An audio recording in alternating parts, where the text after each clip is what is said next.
Jordan, kumusta ka naman? Sa ngayon po medyo hindi po ako okay. Dahil sinitiskan po ako, tapos yung mata ko po, ano po ako, PWD. Bulag na po yung isang mata ko. Yung kanan? Opo, ito po. Dahil po yung sinapak nga po ako nung nireklamo kong kapatid ko, nakambal ko po. Yun ang naging dahilan? Opo. Unti-unti po siyang lumabo hanggang sa hindi na po makakita. Bakit hindi kayo close ng kapatid mo? Hindi ba kayo magkasamang lumaki? Hindi po Aside po ako ng mga lolo ko at lola ko, mga tita ko. Hindi po kasi kaya ng mama namin na mag-alaga ng pareho ng kambal. Kaya pinakiusap po ako doon sa kabila. Anong ginawa mo para maging malapit kayo sa isa't isa? Pinilit ko pong ilapit sarili ko sa kanya, Tito Boy. Dumating po sa punto na ipinasok ko siya ng trabaho nung mga bata pa kami sa Pasig po.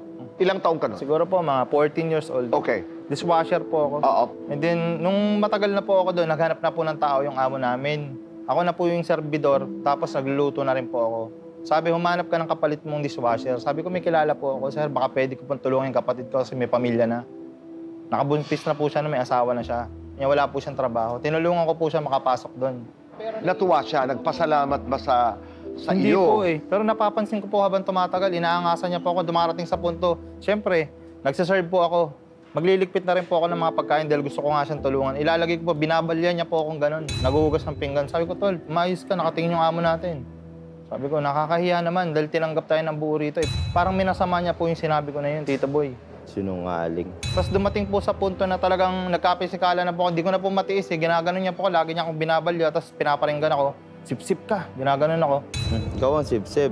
Nasapok ko po siya. Tapos dumating po sa punto na saksak niya po ako. Pero ayon sa kwento, wala naman daw siyang intensyon na saksakin ka. Gusto ka lang daw niya takutin. Natuloy lang dahil sinapak mo raw siya. Dito niya po ako balak saksakin. Iniwasan ko po. Sinalag ko kaya Pero dito alam mo po yung tumama. version niya na hindi naman daw talaga mananaksak si Jared. Nalaman ko na lang po, nung 3 taon nang nakalipas, nang pinatawad ko na po siya. Kasi dapat ireklamo ko po siya noon Dahil minor de edad kami, ayaw ng tatay ko nakiusap. Buhay pa po papa namin noon.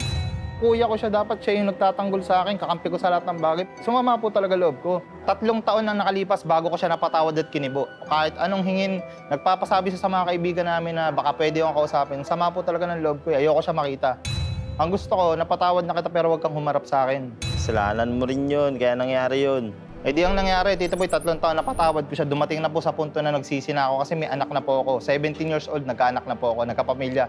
Danas ko na rin po yung pagiging tatay na katulad niya. Inisip ko na lang din yung pwede ko na namang itulong sa kanya dahil kapatid ko nga po, nakikibalita po kahit wala po kaming communication. Kung okay ba siya, kung ano ba, may trabaho ba.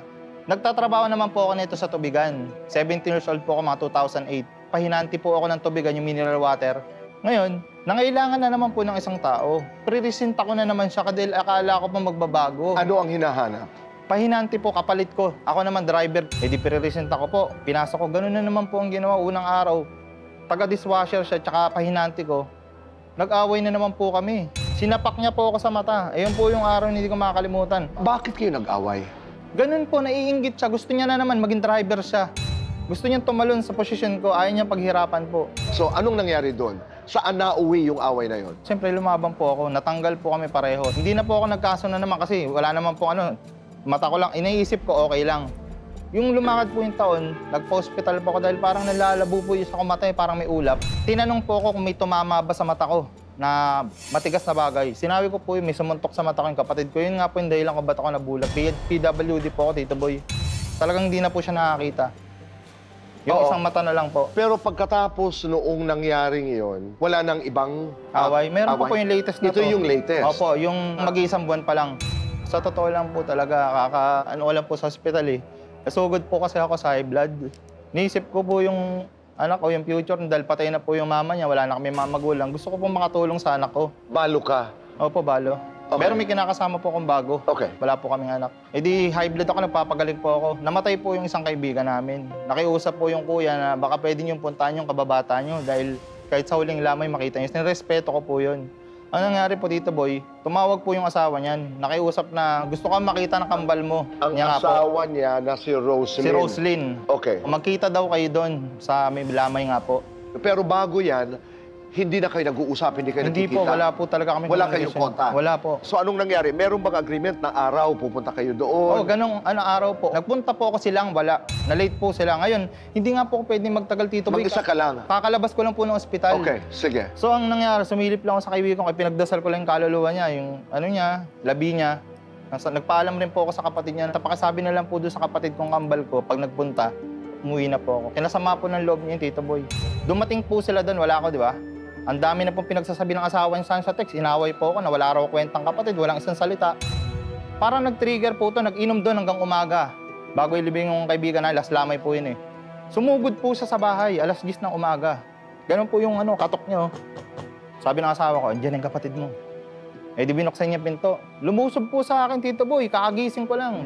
Ginanon niya po ako, tapos sinakal niya ako. Sabi ko, Tol, kakalabas ko ng hospital, huwag mo ko anuhin.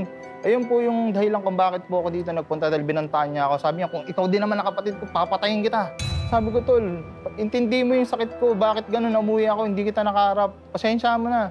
Sabi niya, papatayin kita, lilisik po yung mata niya, parang lasing po siya sa alak. Tito Boy, kaya po ako dumulog dito sa inyo po. Dahil po gusto ko may mamagitan po sa amin para maayos po kami. Yun po yung gusto ko. Natatakot po kasi sa kaya niyang gawin. Dati nasaksak niya na po ako. Hindi po ako nagkakaroon ng peace of mind, Tito Boy. Ngayon, iniisip ko, ang dami kong problema, wala akong trabaho. Nagagamot po ako, hindi ko alam po paano po ako makakabili ng maintenance kong gamot. Yung anak ko, laki na po ng atraso ko dahil di nga po ako makapagtrabaho dahil bawal na po ako mapersa. Tapos siya, ginanyan niya pa po akong kapatid ko. Imbis siya yung nakakaramay ko dahil may sakit po ako. Dahil wala na kami mga magulang eh. Oo, naiintindihan ko yan. Dasal natin ay sana'y magkaayos kayo. Opo, gusto ko po talaga. Okay.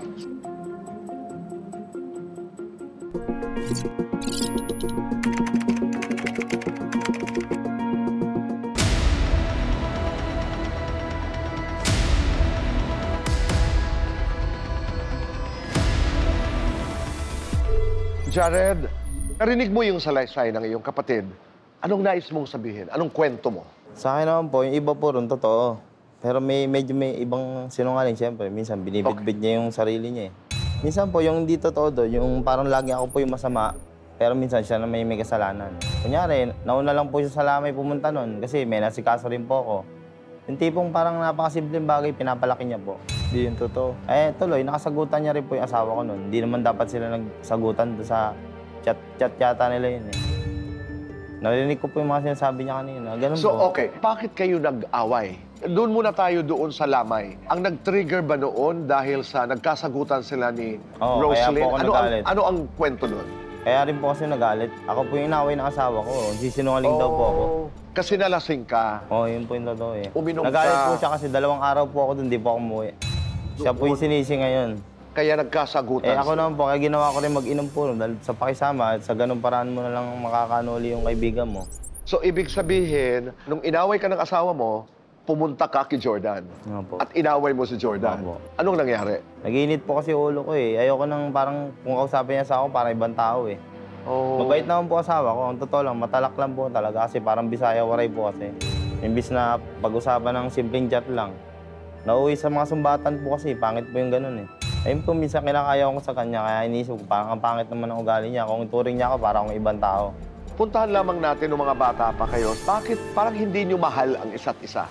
Mahal mo ba ang kapatid mo? Mahal po, Tito Boy, sa mahal kasi pamilya ko po siya eh. Oo. Ang inano ko lang po siguro, kaya po parang medyo malayo ang isa't isa sa amin sa positive damdamin namin. Kasi ganun nga po, sa hindi kami sabay lumaki.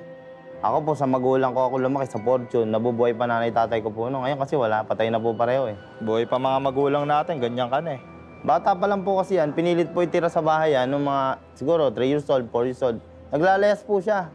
Pinipilit niya lumayas, bumabalik siya kila lola. Naiisip niya, hindi siya mahal ng nanay ko. Akong paborito naman siya ng tatay ko.